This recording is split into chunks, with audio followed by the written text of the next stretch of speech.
La reconciliación en tu casa. La voz parroquial en Villa México, Santa Bernardita y Cristo Peregrino. Un espacio para caminar juntos, escuchar con el corazón y servir con alegría, siguiendo las orientaciones pastorales de la Arquidiócesis de Santiago, que nos invitan a construir una iglesia viva, cercana y misionera. Hola a todos, qué alegría encontrarnos ahora que iniciamos el mes de María aquí, en nuestra comunidad de la parroquia Nuestra Señora de la Reconciliación. Hola, sí, un tiempo muy especial. Un saludo grande a quienes participan en la vida parroquial, ¿verdad? Ya sea en Santa Bernardita, en Cristo Peregrino o allá en la sede parroquial. A toda la comunidad. Hoy queremos, sumergirnos un poco en un texto que es clave para nosotros, para la Iglesia de Santiago. Las nuevas orientaciones pastorales 2025-2029. Ajá, las que acaban de salir. Exacto.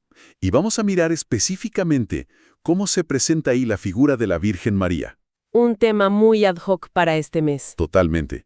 La idea es ver cómo su ejemplo, a la luz de estas orientaciones, puede ser una inspiración, pero una inspiración real, ¿no? Para nuestro camino de fe personal y para nuestra comunidad parroquial. Sobre todo pensando en la renovación de la parroquia y en este mes que comenzamos. Justamente. Así que entremos en materia. Las orientaciones le dedican varios pasajes bien significativos a María. Y lo primero que salta a la vista es cómo la presentan como maestra del encuentro con Cristo. Maestra del encuentro. Interesante. Sí, hay una frase muy potente, dice algo como: la mejor maestra que podremos encontrar es la Virgen María. Ella se dejó encontrar por el Señor. Se dejó encontrar. Eso es clave. Y con su aceptación descubrió su llamado. Su alegría y confianza permitieron que Dios realizara en ella su historia de salvación. O sea, habla de una disposición total, apertura, escucha. Una escucha profunda, activa. Eso, fe encarnada, no solo de palabra. Y una alegría que viene de confiar en Dios, aunque uno no entienda todo, ¿no? Exacto. Y eso de dejarse encontrar es fascinante porque vivimos en una cultura que nos empuja siempre a tomar la iniciativa, a controlar, a tener todo planeado. Claro, el control es todo. Y María, en cambio, nos muestra una receptividad, pero activa. No es pasividad, ojo. Es una confianza tan honda que permite que Dios actúe. Pensar en esto puede ser un desafío para nuestra oración. ¿De verdad nos dejamos encontrar por Dios en medio del ajetreo diario? ¿O llenamos todo con nuestras cosas, nuestros ruidos? Es un súper buen punto. ¿Y cómo se vería esa escucha activa en la práctica? Pensemos en una familia, de Villa México, por ejemplo. Claro. Quizás es crear esos momentitos de silencio, apagar un poco las pantallas, ¿no? Preguntarse juntos, ¿qué nos estará diciendo Dios con lo que pasó hoy? Con las alegrías, pero también con los problemas. O en el trabajo, quizá. Tomarse esa pausa antes de reaccionar a un problema, ¿no? Respirar y escuchar primero. Exacto. Cultivar esa disponibilidad interior. Precisamente. Y esa disponibilidad de María no fue solo un momento, como la Anunciación, sino un estilo de vida. Y eso la llevó a descubrir su vocación, su llamado único. Claro. Y esto nos conecta directo con el segundo punto de las orientaciones, la relación entre María y la vocación cristiana. La vocación, sí. El texto dice algo así. Ese llamado de Dios a cada uno se despliega en un diálogo amistoso y amoroso con el Señor, junto a María. Junto a María. Que nos ofrece un sentido pleno y definitivo a lo que realizamos. O sea, María no es solo un ejemplo lejano, sino una compañera de ruta en nuestro propio discernimiento. Una compañera. ¿Cómo? ¿Cómo nos acompaña ella en algo tan personal como descubrir la propia vocación, sea cual sea? Matrimonio, vida religiosa, servicio. De varias formas, yo creo. Primero, su ejemplo. Es como un faro, ¿cierto? Su confianza en Dios frente a lo desconocido, su fidelidad. Pero una fidelidad sostenida en el tiempo. Claro, no solo un momento. Pensemos en toda su vida, no solo en la Anunciación. Y su esperanza, esa esperanza firme incluso al pie de la cruz. Mirar eso nos anima a nosotros a seguir en nuestro camino. Sí, da fuerza. Y segundo, la tradición de la Iglesia nos enseña que ella intercede, que nos ayuda desde su cercanía con Dios a escuchar mejor su voz y a tener la fuerza para decir que sí. Y eso de buscar la coherencia, que también lo mencionan las orientaciones al hablar de vocación, me parece central. Porque esa fidelidad de María que dices, Mm, no se juega solo en las grandes decisiones, sino en lo chiquitito, en el día a día. totalmente. Ahí es donde se construye la coherencia, en lo cotidiano. Y ahí el ejemplo de María se vuelve súper práctico. Ajá. Su sí inicial, el grande, se tradujo después en miles de pequeños sís a lo largo de su vida, en cuidar a Jesús, en su vida sencilla en Nazaret, en acompañar a los discípulos después. Aquí es donde yo creo la cosa se pone realmente interesante para nosotros, para nuestra realidad parroquial. A ver, Pensar cómo esa fidelidad, esa coherencia de María, puede inspirar a alguien, por ejemplo, en la rutina de un trabajo que quizá no es muy gratificante, sí, pero viéndolo como parte de un llamado mayor. O la paciencia, la entrega constante que pide la vida familiar, ¿no? Con sus desafíos y sus alegrías, también como una vocación. claro. ¿Cómo cambiaría la cosa si vemos esas realidades, incluso las más difíciles que se viven en nuestras villas, como un lugar donde Dios nos llama a ser fieles, como María? Cambia todo. Radicalmente. Deja de ser solo una carga y se convierte en misión, en un espacio para encontrar a Dios. Ujú. ¿Y esta vida coherente, este sí hecho carne de María? Bueno, inevitablemente la convirtió en misionera, en portadora de la buena noticia. Y ese es el tercer punto fuerte que veo en las orientaciones. Sí, el documento es súper enfático en eso. Dice, María de Nazaret es la primera portadora de Jesús, la primera comunicadora del Espíritu, la mejor aliada para el primer anuncio. La primera. María nos enseña a Jesús, pues nadie como ella lo conoció. Me impacta eso. La primera portadora, la primera comunicadora, antes que todos. Es que es fundamental. Su primer acto misionero no fue dar un discurso, ¿verdad? No. Fue llevar a Jesús en su vientre al encuentro de Isabel. Fue un testimonio de vida, una presencia que comunicaba la alegría del Evangelio. Una presencia. Y las orientaciones dicen que es la mejor aliada para el primer anuncio. ¿Por qué? Quizás porque su forma de evangelizar no era desde el poder o la elocuencia, sino desde la ternura, la cercanía, la humildad, la escucha.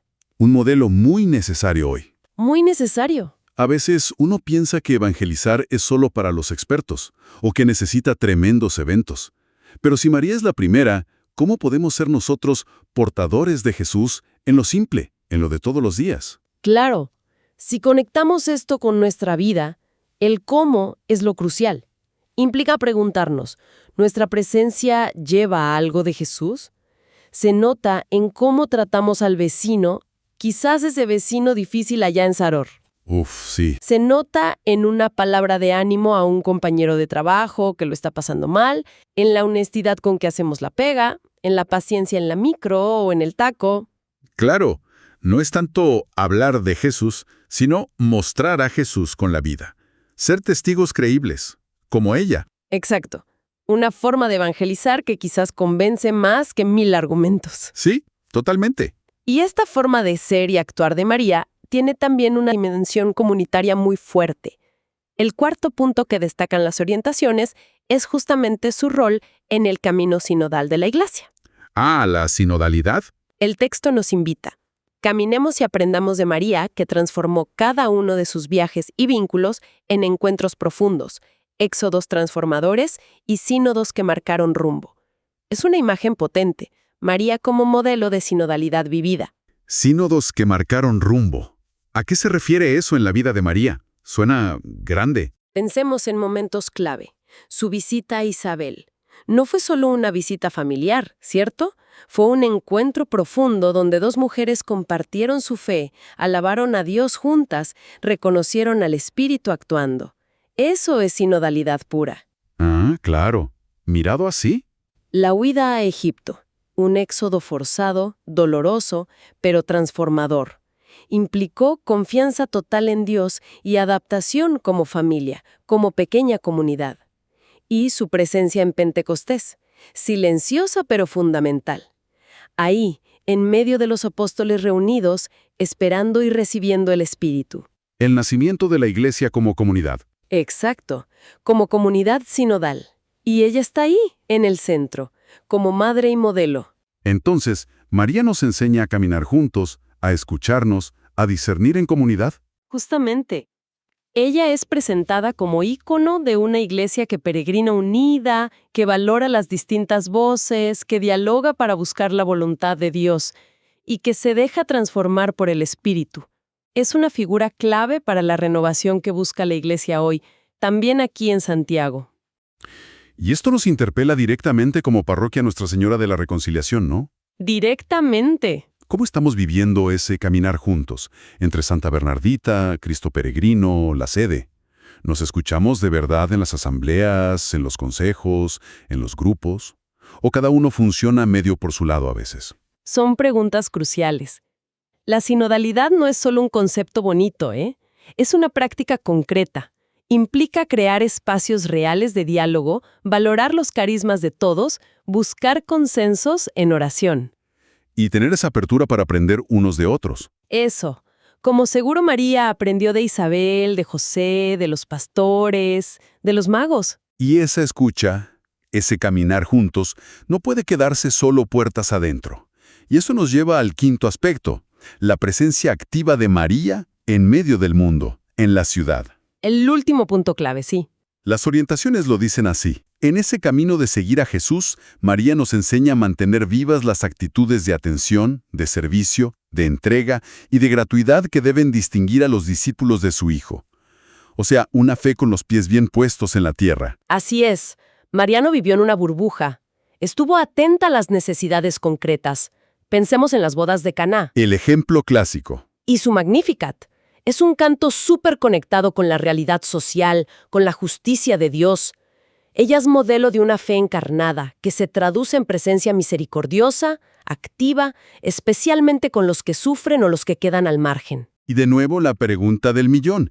¿Cómo llevamos esto a la práctica? En nuestro día a día, en nuestros barrios, como Villa Presidentes o los otros sectores de la parroquia. ¿Qué significa hoy vivir con atención, servicio, entrega y gratuidad? Es que esa es la pregunta importante, ¿no? La de la concreción. Y no se trata necesariamente de hacer cosas heroicas. La atención, por ejemplo, puede ser simplemente mirar a los ojos a la persona que nos atiende en el negocio o cachar si un vecino mayor necesita ayuda con las bolsas. Cosas chicas, pero que suman. Exacto. El servicio puede ser ofrecer tiempo en alguna iniciativa solidaria de la parroquia o ayudar a un compañero de pega.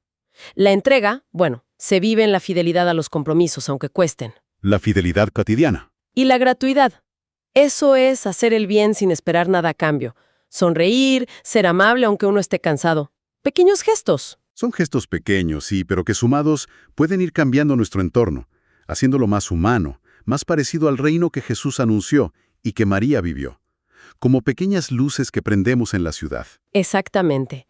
Son la forma concreta de encarnar el Evangelio hoy, inspirados por ella. Entonces, si intentamos como resumir lo que hemos conversado de estas orientaciones pastorales, vemos a María como una figura con muchas caras, ¿no? Y súper fundamental para nuestra fe. Multifacética, sí. Nos la muestran como maestra del encuentro con Cristo, por su escucha y confianza. Como compañera y modelo en nuestra vocación, inspirando fidelidad, coherencia, como la primera y mejor evangelizadora, enseñándonos a llevar a Jesús con ternura, con el testimonio. Ajá. Como ícono de sinodalidad, invitándonos a caminar juntos, escuchándonos, y como modelo de presencia comunitaria y urbana, animándonos a vivir la fe con atención, servicio, entrega, gratuidad. Bueno, ¿qué significa todo esto para nosotros aquí y ahora? Significa que tenemos en María una guía pero excepcional para el camino que queremos recorrer como iglesia en Santiago. Y más cerquita, como parroquia Nuestra Señora de la Reconciliación. Una guía cercana. Y no es casualidad que el documento termine confiando todo esto al Espíritu Santo y de forma muy especial a la Virgen del Carmen, nuestra patrona. Se le invoca como madre protectora, guía espiritual, símbolo de esperanza, de unidad. En ella vemos reflejadas todas estas dimensiones que hemos hablado. Claro, ella las reúne todas. Por eso, en este mes de María que estamos empezando, meditar estas orientaciones es una oportunidad súper valiosa. No se trata solo de admirar a María de lejos, ¿cierto?, sino de dejarnos inspirar por ella en todas estas facetas. La que escucha y acoge la palabra, la que se pone en camino para servir, La que acompaña. la que acompaña la vida de la comunidad, la que intercede por las necesidades del mundo. Ella es la maestra perfecta para aprender a ser discípulos misioneros de Jesús hoy, en nuestra realidad concreta, en las familias de nuestras villas, en los trabajos, en las relaciones con los vecinos. Es como una invitación a ir más allá de la devoción, que es valiosa, pero a descubrir la actualidad, la fuerza transformadora del ejemplo de María para nuestra vida cristiana hoy, en pleno siglo XXI. Definitivamente. Ella nos muestra que la fe no es una teoría, es una forma de vivir, de amar, de servir, concreta. Y quizás para cerrar esta conversación, podríamos dejar una pregunta abierta. Algo para que cada uno le siga dando vueltas. Más allá de la oración personal, que es fundamental, y pensando en todo esto que conversamos sobre María según las orientaciones, ¿qué gesto concreto, quizás pequeño, inspirado en alguna de estas caras de María, la escucha atenta, la fidelidad de cada día, el servicio gratuito, el caminar juntos, podría marcar una diferencia esta semana? En nuestra casa, en la pega, en nuestra comunidad parroquial. Una invitación a encarnar la fe como ella. Exacto. Una invitación a hacerlo vida. Hemos llegado al final de este encuentro de fe, pero la voz de la Señora de la Reconciliación sigue viva en cada hogar, en cada gesto de fe y esperanza. Ahora, llevemos a Jesús a cada rincón de nuestra comunidad. Que Dios nos bendiga a todos.